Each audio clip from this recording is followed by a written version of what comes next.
তাহলে সদনের পূজাবৃন্দগণ, হ্যাঁ, প্রিয় হইতে শোক উৎপন্ন হয়, প্রিয় হইতে ভয় উৎপন্ন হয়।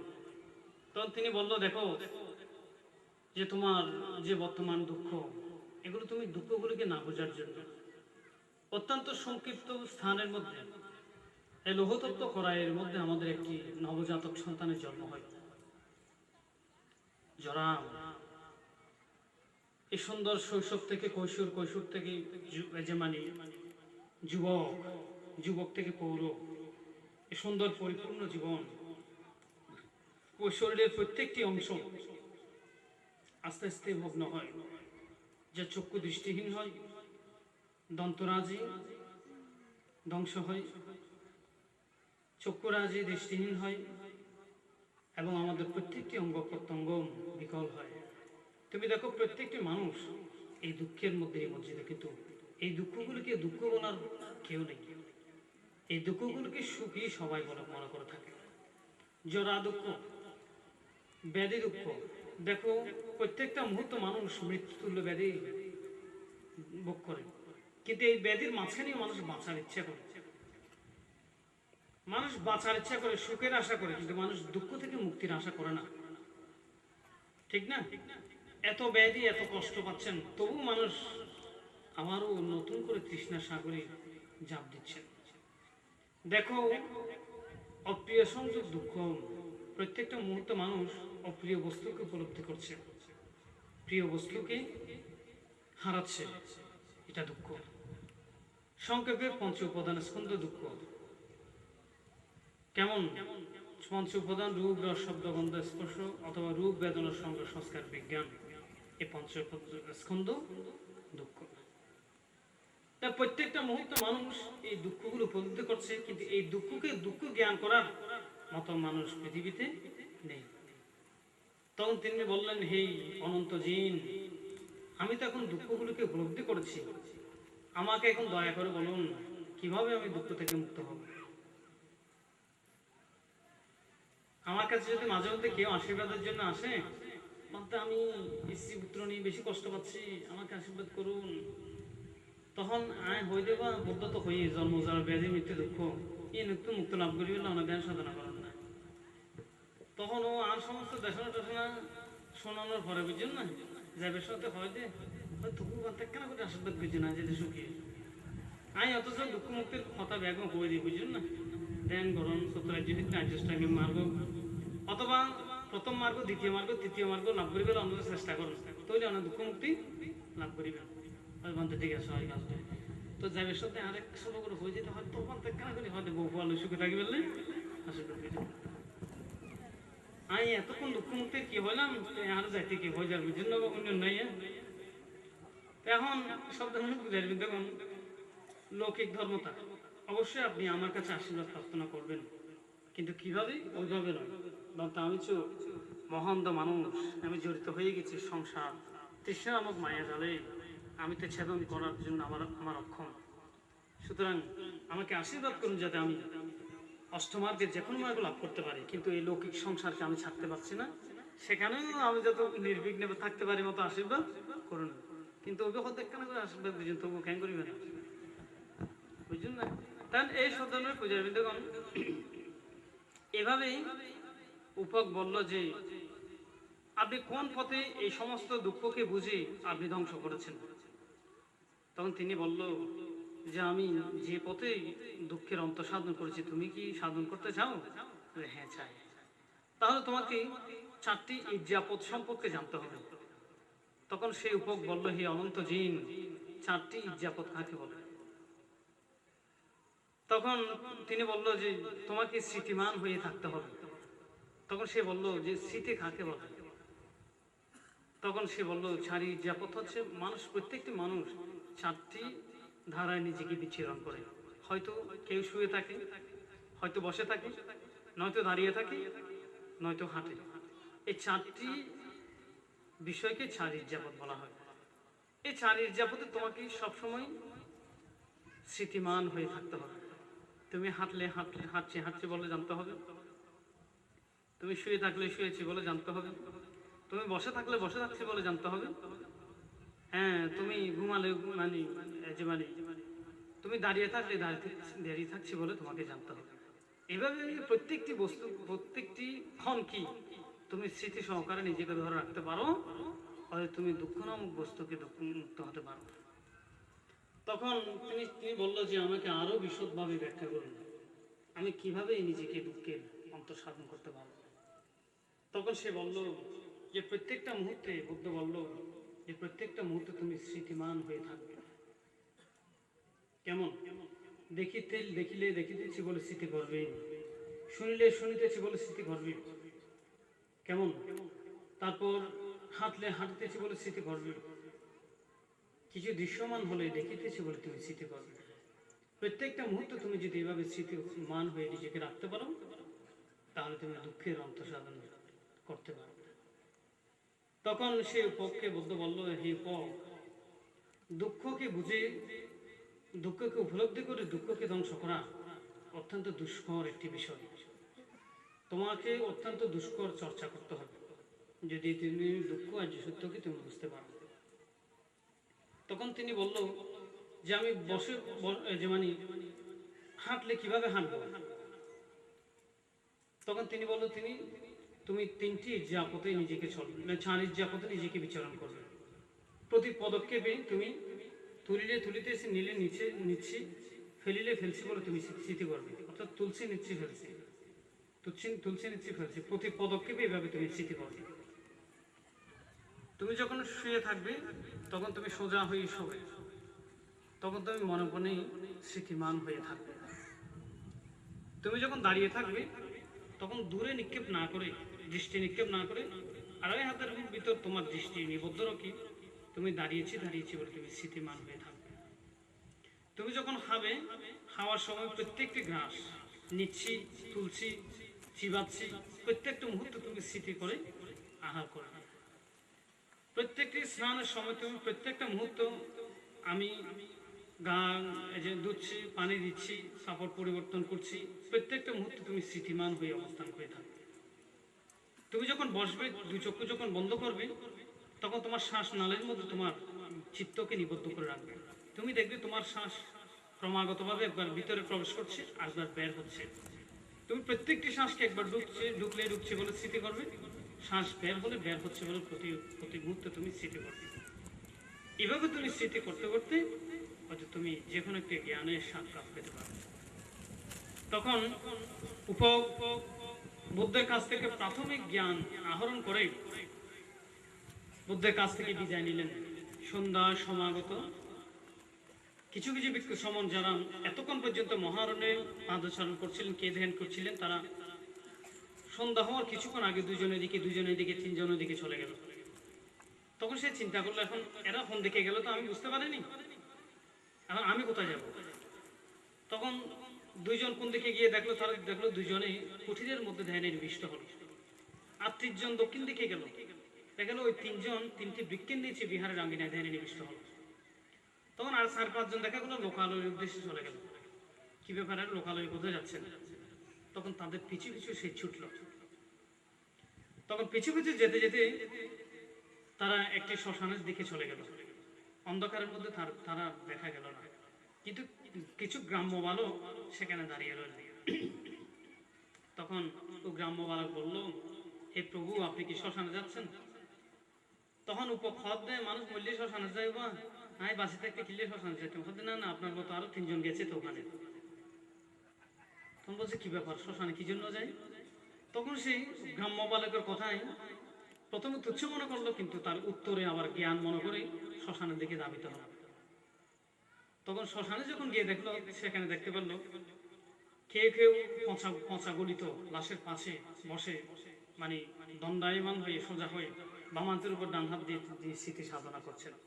আরেকজন বৃক্ষতলে বসে আছেন, আরেকজন সদ্য দগ্ধ একজন মৃত শরীরের ছাই বসনের পাশে বসে তিনি ধ্যান করছেন। তখন তিনি চিন্তা করলেন যে ওরা শ্মশানে এসে ধ্যান করে, তাহলে আমাকে কি করতে হবে, তাহলে আমাকে কি ধ্যান করতে হবে। তো সেই একটি বৃক্ষের পাশে ধ্যানে বসে গেল। এখন কিছুক্ষণ ধ্যান করতে করতে এসে তার কি হলো, হঠাৎ করে এক বিকট চিৎকার সে শুনতে পেল। চোখ চক্ষু উন্মিলন করলো, দেখে গেল কোথাও কোনো কিছু নেই। তখন ভয়ে ভয়ে ভয়ে ভয়ে কোনো রকমে রাত কাটালো। তখন শেষ রাত্রির মধ্যে সে বিহারে এসে অনন্ত জিনের কাছে গেল। হে অনন্ত জিন, যে আমি কালকে শ্মশানে গিয়েছিলাম। কেন তুমি শ্মশানে গিয়েছিলে?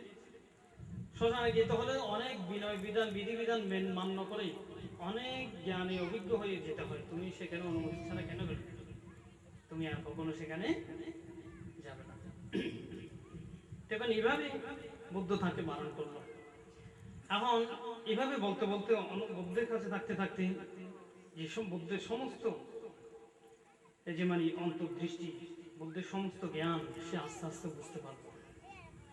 সে কারণে বুদ্ধ বললেন, অসারে সারমতে ন সাহারে সসারদাসিন তেসারং নদিগচ্ছন্তি সম্বসঙ্গপগোচরাতি।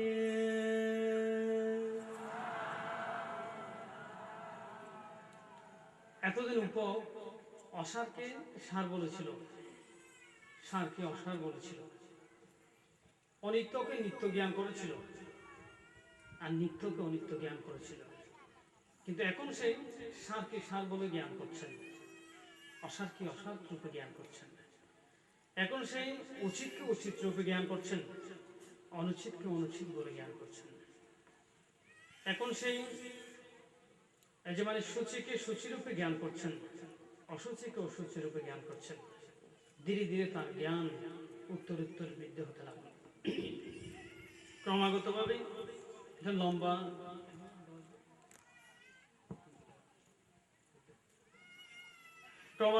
এইভাবেই বুদ্ধের সেই স্মৃতি সাধনা করতে করতে করতে করতে বুদ্ধের সেই গভীর ধর্ম দর্শনে সে প্রবেশ করল। প্রতিদিন বুদ্ধের কাছ থেকে নতুন নতুন প্রশ্ন জিজ্ঞাসা করছে। কিভাবে ধ্যান করলে কি লাভ হবে, এই অনুভূতি হলে কি লাভ হবে, আমি কিভাবে চরম জ্ঞানে নিজেকে পদার্পণ করতে পারবো। এভাবে অনন্ত অনন্ত জিনের সমস্ত মহিমা সম্পর্কে বুঝতে পারলো। সমস্ত মহিমা সম্পর্কে যখন সে বুঝলো, তখন আর বুদ্ধকে সে বন্ধু বা অনন্ত জিন বলে সম্বোধন করছেন না। এখন তিনি মহাকারণী বুদ্ধ বলে সম্বোধন করতে লাগলো। তার সমস্ত দৃষ্টিভঙ্গ হলো, নতুন দৃষ্টি উৎপন্ন হলো। তিনি সে মহাকারণী, যিনি অনন্ত জ্ঞান লাভ করেছেন, যা সমস্ত তৃষ্ণাতুর মানুষকে দুঃখের সাগর থেকে সুখ সাগরে নিমজ্জিত করতে সক্ষম। তিনি সে বুদ্ধ। তখন শ্রদ্ধাময় পূজার কিন্তু ক্রমাগতভাবে বহুদিন পর্যন্ত এইভাবে স্মৃতি সাধনা করার পরে তিনি আস্তে আস্তে তার শীল বিশুদ্ধ হতে লাগলো। একজন মানুষ যদি প্রজ্ঞা উৎপাদন করতে চায়, তাহলে তার শীল বিশুদ্ধি হতে হয়। যখন একটি মানুষের যখন শীল বিশুদ্ধ হয়, তখন তার চিত্ত বিশুদ্ধ হয়। যখন চিত্ত বিশুদ্ধ হয়, তখন তার দৃষ্টি অর্থাৎ চিন্তাধারা, বিশুদ্ধ চিত্তে শুদ্ধ চিন্তাধারার উদ্ভব হয়, যাকে বলা হয় দৃষ্টি। যার দৃষ্টি সুন্দর হয়, তার সংশয় উৎপন্ন হয়, অর্থাৎ আমি যে দৃষ্টির মধ্যে আছি এটা সঠিক কিনা, এটা যথাযথ জ্ঞান তার মধ্যে উৎপন্ন হয়। যথাযথ জ্ঞান যখন তার মধ্যে উৎপন্ন হয়, সংশয় যখন উৎপন্ন হয়, তখন বুদ্ধের অষ্টমার্গের প্রথম মার্গের একদম নিকটতম সে একটি স্তরে নিয়ে যেতে সক্ষম হয়, যাকে বলা হয় মার্গ জ্ঞান। যেখানে মার্গ জ্ঞান হচ্ছে কি, যেখানে সমস্ত অনুভূতি নাম রূপ অনিত্য দুঃখ অনন্যাকে যথাযথ রূপে বুঝে, যে সম্মর্ষণ জ্ঞান, যে বিদর্শনের যে 16 প্রকার স্তর রয়েছে, যেখানে সম্মর্ষণ জ্ঞান অর্থাৎ অনিত্য দুঃখ অনন্যাকে যথাযথ রূপে বোঝাটাই হচ্ছে মার্গ জ্ঞান। এই সম্মর্ষণ জ্ঞান লাভ করার পরে তখন প্রতিপদ জ্ঞান হচ্ছে কি প্রকৃত পদ জ্ঞান, অর্থাৎ অনিত্য দুঃখ অনাত্ম উদয় বিলয়, যখন নামরূপের প্রবাহ এবং এই যে রূপ বেদনার সংজ্ঞা সংস্কারের প্রকৃত বাস্তবতা সেই সম্পর্কে যখন বুঝতে পারে তখন তার প্রথম জ্ঞান মার্গ লাভ হয়, যাকে বলা হয় শ্রোতাপন্ন।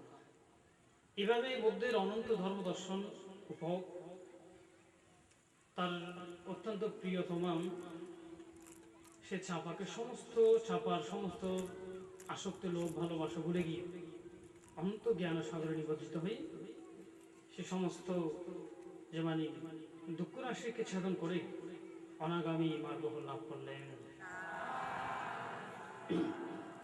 তাহলে দেখুন সদন্য পূজারী, দেখুন এই সংক্ষিপ্ত ধর্ম দেশনায় আপনারা কি বুঝলেন? এখানে দুঃখের যে সত্য, আপনি যদি মনে করে থাকেন আমি গল্প বলেছি, এটা গল্প নয়। যে ছাপা এবং উপকের কাহিনীর মধ্যে এখানে এমন কোনো দাম্পত্য জীবন আছে যারা দুঃখে নেই? আছে না? বা এমন কোনো সংসার আছে যারা দুঃখ নেই? আছে না? স্যার ফোন আছে স্যার, তো তাহলে আমার সংসার কোনোদিন স্বামী স্ত্রী হয়ে নয়, ইয়ে হয়তো চলতে নেই। মানে উপভোগ এবং চাপার সংসারে যে অনন্ত দুঃখ, যে অপ্রিয় সঙ্গ প্রিয় বিয়োগ, এই সমস্ত দুঃখ, এমন কোন সংসার আছে, এমন কোন দাম্পত্য ব্যক্তি আছে যে দুঃখগুলো উপলব্ধি করছেন না? নেই। প্রত্যেকটি মানুষ রাজা থেকে শুরু করে, প্রজা থেকে শুরু করে, শিল্পপতি থেকে শুরু করে সমস্ত ব্যক্তি কিন্তু একই দুঃখের ভাগিদার। যদিও বা প্রজারা রাজাকে দুঃখ দেয় না, কিন্তু রাজারও দুঃখ দেয় নব্য আছে, আছে? কি বলেন দিলীপ বাবু? রাজারও দুঃখ দেয় নব্য আছে না? আছে আছে আছে। রাজাকে দুঃখ দেওয়ার একজন আছে, বুঝছেন না? এই ব্যাপারটা হন রানী আছে না? নাই আছে। এখন সন্তানের পূজা দেখুন প্রত্যেকটি মুহূর্তে মানুষ এইভাবেই যে মানে দুঃখ সমুদয়, দুঃখ নিরোধের উপায় আর্য সত্যকে মানুষ উপলব্ধি করতে পারে।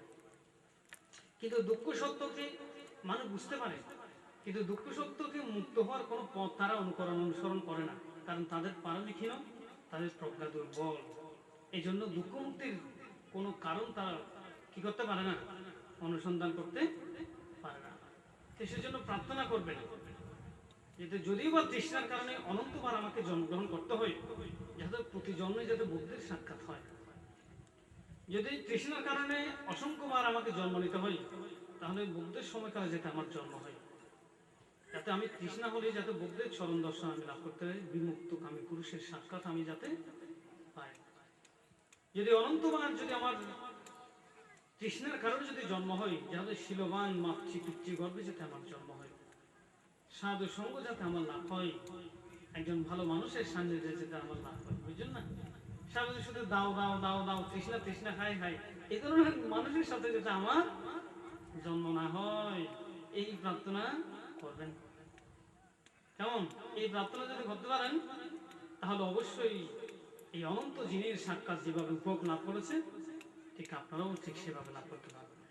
তাহলে দেখুন,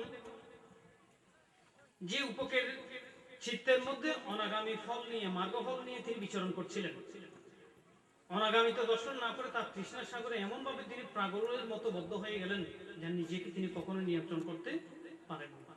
তৃষ্ণা এমন এক ভয়ঙ্কর জিনিস। তৃষ্ণা যখন ভোগ করি তখন সুখ মনে না করি না, মার আশা পূর্ণ নহই, কিন্তু আশা পূর্ণ হইতে নয়, দুঃখ বাজিয়ে দেয়। কি বাজিয়ে দেয়? দুঃখ বাজিয়ে, দুঃখ বেড়ে গেল, আমার দুঃখ বেড়ে গেল।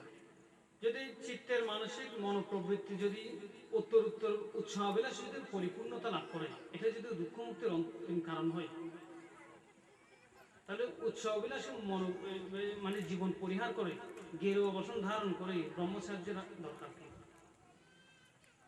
সদায় যা আসা তা না হই, তাহলে দুঃখ ফুরে গিয়ে না যায়। যদি দুঃখ যদি ফুরিয়ে যেত, তাহলে সেই রাজনন্দন সিদ্ধার্থের যে গৃহ থেকে কোনো নিষ্প্রয়োজন ছিল।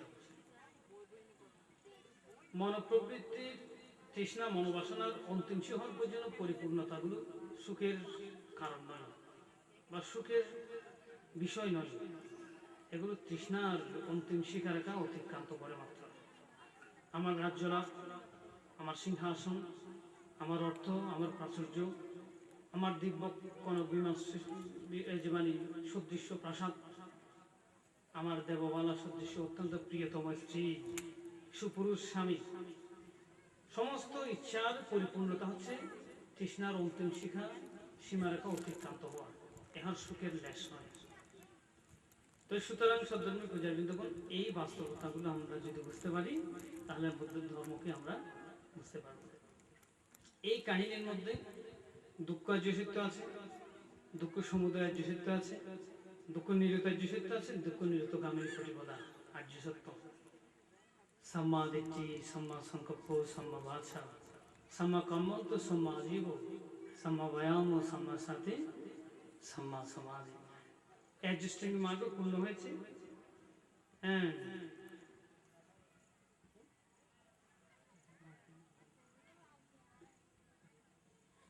আচ্ছা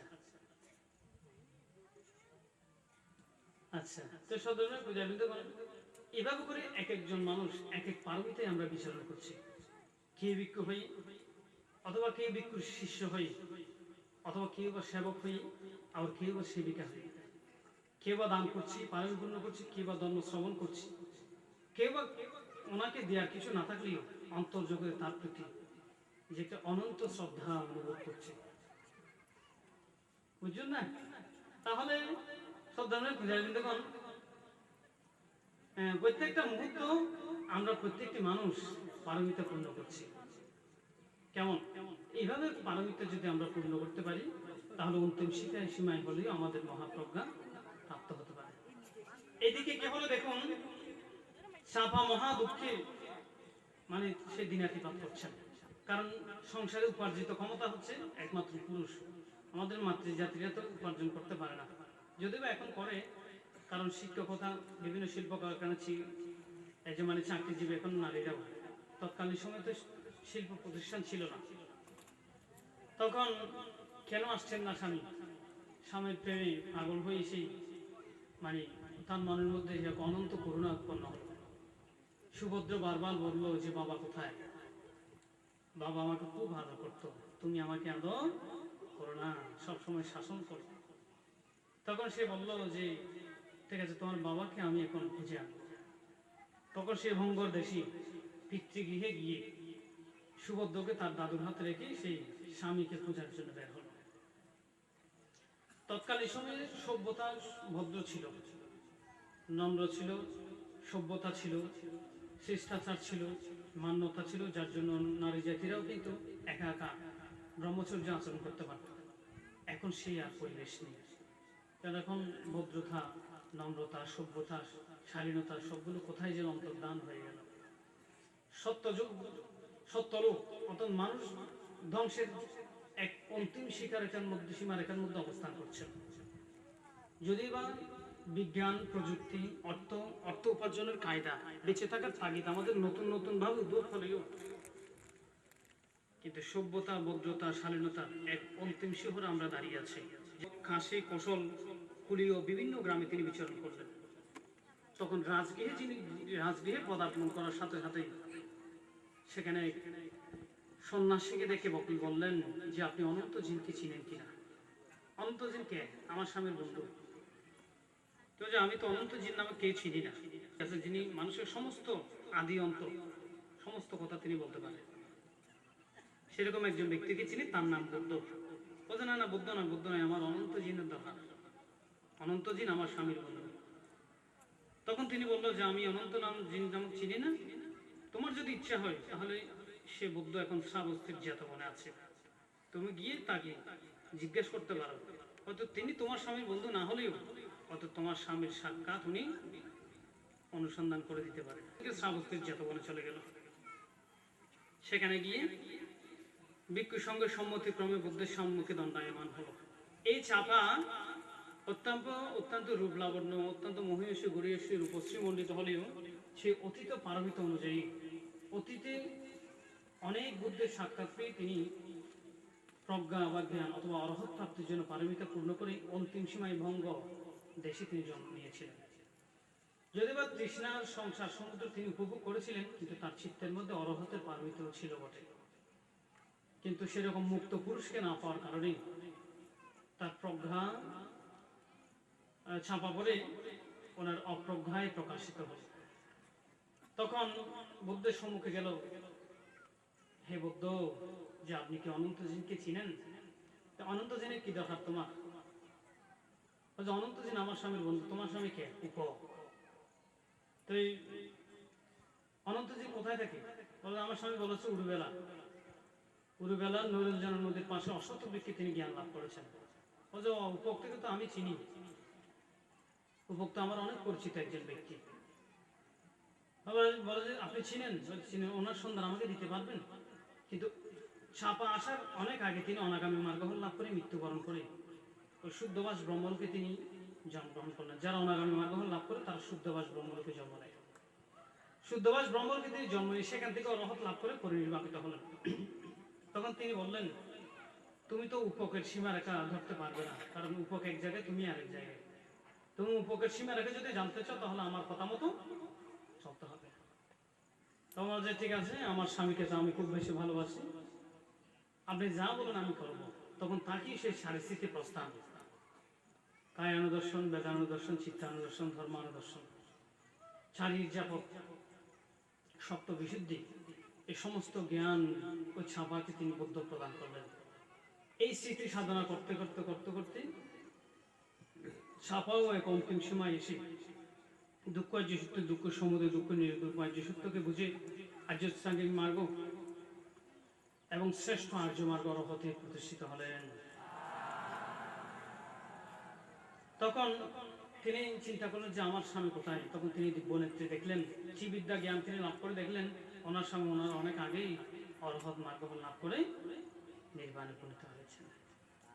সে কারণে সদ্যমের পূজারবৃন্দ স্বামীকে পেতে হলে আপনি যেমন ইচ্ছে তেমন করেছেন ছাপা, যার জন্য সেই শ্রেষ্ঠ মার্গ সে জ্ঞান লাভ করেছেন। তো সদ্যমের পূজারবৃন্দগণ, এভাবে প্রত্যেকটি মানুষ মহান অন্ধকারাচ্ছন্ন ব্যক্তির মতো মানে ঘুরতেই থাকে। সে জানে না তার প্রকৃত কাজ কি, প্রকৃত যথোচিত বিষয় কি, প্রজ্ঞা কি, জ্ঞান কি, সত্য অসত্য কি, নাম রূপ কি, উদয় বিলয় কি, আত্মা অনাত্মা কি, তার বুঝার শেষ ক্ষমতা নেই। তো সধর্মের পূজারবৃন্দগণ, আমার ধর্মকথা দীর্ঘায়িত করছি না, তাই আমার ধর্মদেশনা অতি সংক্ষেপে এখন শেষ করব। কিছু প্রারম্ভিক বিষয় উপস্থাপন করছি। বাঙালি বৌদ্ধ ইতিহাসের যে একটি অত্যন্ত উদিত সূর্যের মতো এই বৌদ্ধ সমাজের শ্রীবৃদ্ধির প্রতীয়মান হলেও আবার উদিত সূর্যকে যেমন মানে রাহু গ্রাস করে অন্ধকার আচ্ছন্ন করে দেয়, সেই দৃশ্যও কিন্তু অনেকে দেখেছে। আর কথা বুঝছেন না, সূর্য উঠিলে পৃথিবী ফর হয়, কিন্তু ওই সূর্যরে কিন্তু রাহু গ্রহণ করলে দিনও কিন্তু আধার হয়। সে কারণে বলছি, বৌদ্ধ সমাজের বর্তমান অবস্থাটা উদিত সূর্যের মতো ঝলঝল করলেও এই উদিত সূর্যকে রাহু গ্রাস করার সদৃশ্য অবস্থান, সেই পরিস্থিতি এখন সৃষ্টি হয়েছে। একদিকে একদিকে জাতি ধ্বংসকারী পূর্বাভাস, আরেকদিকে জাতির মধ্যে বিভাজন, আরেকদিকে ধর্ম সংকট, আরেকদিকে ধর্ম অন্ধতা, এই সমস্ত কিছু আমাদের জাতিকে গ্রাস করে ফেলেছে। জাতি ধ্বংসকারী পূর্বাভাস মানে বুঝতে পারছেন তো, রাষ্ট্রীয় পরিস্থিতি, এটা হচ্ছে জাতি ধ্বংসকারী পূর্বাভাস। আরেকদিকে হচ্ছে জাতি বিভাজন, নিকায়, দল, মত, সাধারণ ভিক্ষু, অরণ্যচারী ভিক্ষুর মধ্যে বিভাজন। তাহলে আরেকদিকে ধর্ম অন্ধতা হচ্ছে কি, আয় যার কাছে যাইবে জ্ঞানী দিয়ে জানি, অজ্ঞানী দিয়ে জানি, যাইতেই আছে, কিন্তু আগুনের বন্যায় ঘুরতেই আছে। এবার হত দেখি ধর্ম অন্ধতা। হয়তো কিছু মানুষ এটাই, কিন্তু আরো সুনাম করেন আগুনের বন্যায় করেন। আবার কিছু মানুষ আরো বিভিন্ন তীর্থস্থান আছে, এটা যা ইতারা সুনাম করেন আগুনের বন্যায় করেন। এটাকে বলা হয় কি, ধর্ম অন্ধতা। কারণ প্রজ্ঞা অপ্রজ্ঞা, জ্ঞানী অজ্ঞানী বুঝার ক্ষমতা আপনার মাঝে নেই। আপনি প্রশংসা অন্য কাউকে না করতে পারেন, কিন্তু নিন্দা করার সে অধিকার আপনার মধ্যে নেই।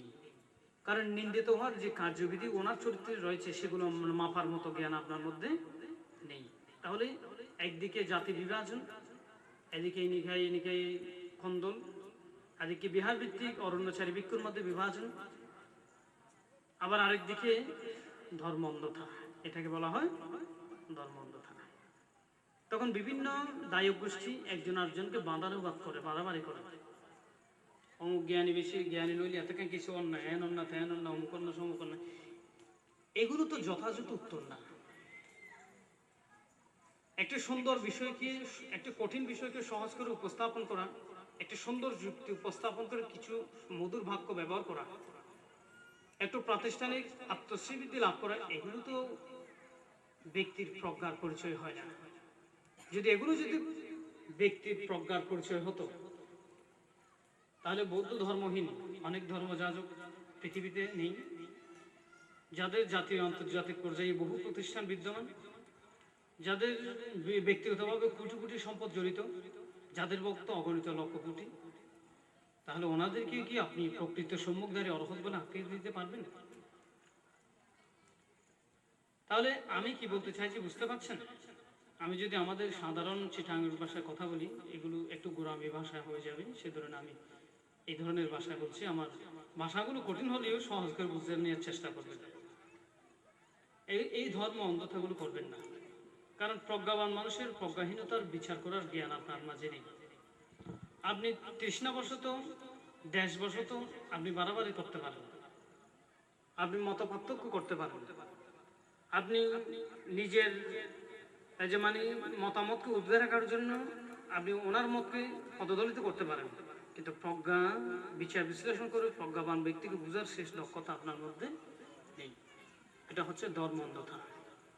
যদি কাউকে শ্রদ্ধা করতে না হয়, তাকে অশ্রদ্ধাও না করে শ্রদ্ধা যাকে করতে হয় তাকে শ্রদ্ধা করবেন, তাকেই প্রজ্ঞাবান বলে। বৌদ্ধ ধর্ম মৈত্রীর শিক্ষা দেয়, অমৈত্রী নয়। বৌদ্ধ ধর্ম গণতন্ত্রের শিক্ষা দেয়, একনায়তন্ত্রের জন্য নয়। বৌদ্ধ ধর্ম শান্তির শিক্ষা দেন, অশান্তির জন্য নয়। তাহলে যেখানে আপনি একজন বৌদ্ধ হয়ে আপনি নির্দিষ্ট একটি জাতি, নির্দিষ্ট কিছু মানে ব্যক্তির অনব্রত তুচ্ছ অপমান গ্লানি আপনি করেই যাচ্ছেন, তাহলে আপনার কতটুকু মৈত্রীতা প্রকাশিত হয়? বৌদ্ধকে সোর ডাহাত মদ গাঁজা যারা হয়তো বেবিচারী যারা বৈত্য, ইতারাকে ঘৃণা করতে হই না? অন্য ধর্মাবলম্বী ইতারাকে ঘৃণা করতে হই না? বৌদ্ধ সময়কালীন বৌদ্ধ ধর্মাবলম্বী ছাড়াও সন্ডাল, বৈশ্য, শূদ্র, ব্রাহ্মণ, ক্ষত্রিয় অনেকেই ছিল, তাদেরকে ঘৃণা করতে বলেছিল? বলেনি। তাহলে বুদ্ধের উপদেশের মধ্যে ব্রাহ্মণ, ক্ষত্রিয়, বৈশ্য, শূদ্র অন্য জাতিকে ঘৃণা করার সেরকম লেশ নেই। মৈত্রীতাকে বুদ্ধ প্রাধান্য দিয়েছে, সেখানে স্বজাতিকে এখন আমরা ঘৃণা করি, স্বজাতির ধর্মাবলম্বী ভিক্ষুদের সমালোচনা করি, তুচ্ছ করি, হেয় করি। তাহলে প্রকৃত মূল আদর্শ থেকে আমরা অনেক দূরে, তাকে বলা হয় ধর্ম অন্ধতা। অর্থাৎ ধর্ম জানি কিন্তু ধর্ম অন্ধের মতো জানি, ধর্মকে যথাযথ রূপে জানার জ্ঞান আমাদের মধ্যে নাই। হ্যাঁ, পানি বললে শর্টের ভিতরে তো ক্যাং করতে পারি, সাথে দিলে ধরো না। তাহলে এখন সদ্ধর্মের পূজার বিন্দুগণ, এগুলো থেকে বেরিয়ে আসতে হলে আমাদেরকে একটু সহজ পথে আসতে হবে। প্রেম, ঠিক না? স্বামী স্ত্রীর প্রেম নয়, যে আমাদেরকে মেনে নিতে হবে সে ভিক্ষু অনুযোগ হোক বা জ্যেষ্ঠ হোক, ওর পারমিতা কেমন। আর এখানে সঙ্গের সাঙ্গিক চিন্তাধারা আসতে হবে সবার মনে, ব্যক্তিগত চিন্তাধারা নয়। অপরের শ্রেষ্ঠত্ব, নিজের শ্রেষ্ঠত্ব অপরের হে, ওইরকম চিন্তা মনোবাসনাগুলো পরিহার করতে হবে। আমি বা আমরা, আমার শিষ্য মণ্ডলী, আমরা কখনো বলার জন্য এই চেষ্টা করিনি যে বৌদ্ধ সমাজে যে আমরাই ধর্ম স্থাপনা করব, আমরাই ধর্মকে ধরে রাখবো, এই ধরনের চিন্তা বলার বা অভিলাষ আমাদের মধ্যে নেই।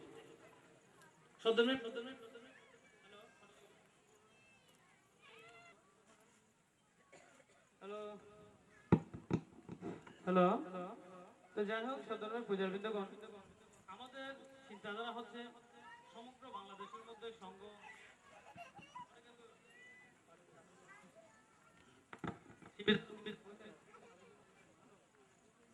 হ্যালো, হ্যাঁ হ্যালো, ঠিক আছে। তাহলে সদর্মে পূজাবিন্দুগণ, আমাদের তিন চিন্তাধারা হচ্ছে বুদ্ধ সময়কালীন সংঘ প্রতিষ্ঠা করা, যেখানে আমরা একজন ভিক্ষু হয়ে আরেকজন ভিক্ষুর সাথে প্রেম, ভালোবাসা বা মৈত্রী অথবা ক্ষমা উৎপাদন করতে পারিনি, সেখানে আমি ভিক্ষু বলে নিজেকে কিভাবে দাবি করব? নিজেকে ভিক্ষু হিসেবে দাবি করাটাও মিথ্যা হয়ে যাবে। আর বিভাজন, আমাদের চিন্তাধারার মধ্যে বিভাজন চলে আসছে। আমি আমাদের যে সমস্ত বাঙালি বৌদ্ধ ধর্ম জাগরণের মধ্যে যারা ভূমিকা রাখছেন, হয়তো আমাদের মধ্যে ছোট ছোট কিছু ভুল ভ্রান্তি রয়েছে। সেই ভুল ভ্রান্তিগুলো হচ্ছে কি, নির্দিষ্ট কিছু ব্যক্তিকে নিজের আয়ত্ত করে রাখা, অর্থাৎ ধর্ম স্বাধীনতাকে খর্ব করা। তুমি আমার কাছে আসবে আর কোথাও যেতে পারবে না, এটা হচ্ছে ধর্ম গোড়া।